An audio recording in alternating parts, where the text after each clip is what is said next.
Kilala mo ba to? Ang talbos nito ay nagugulay. Kilalanin ang matang kuwaw. Tinatawag din Kasupangil. Sclerodendron japonicum. Isang native species. Mula sa pamilya ng oregano, Lamiaceae family. May hugis pusong dahon, mahabang leaf stalk, at kulay pulang bulaklak. Marami din itong medicinal uses. Ang dinikdik na dahon ay ipinantatapal sa sugat at ang katas naman ng dahon Ay ipinanggagamot sa ubo, sipon, at asma. sinasapaw sa sinaing, kinukuha ang katas at iniinom. Ang talbos ay nagugulay. Manguha tayo tapos gagataan natin. Hiwaan nyo lang ng maliliit katulad niyan. Pigaan nyo sa asin, dapat rock salt, pero dahil walang rock salt, okay na yan. Ayan o, lumalabas na yung katas niya.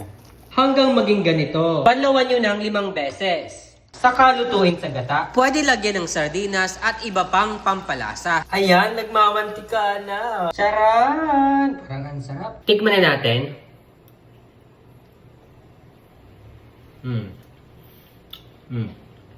Typical na lasa ng ginataang gulay na laing, malunggay. Sarap naman siya. Typical ginataan.